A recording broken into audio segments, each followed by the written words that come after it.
आज मेरे घर पे रोते हुए 2 छोटे सब्सक्राइबर आए थे। क्या हुआ है?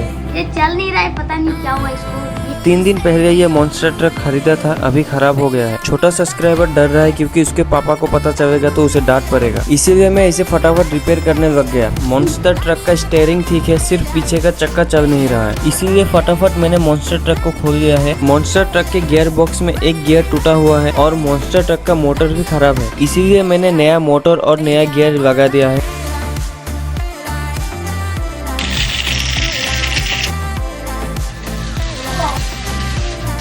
लाइक और सब्सक्राइब करिए साहिल सरदार को।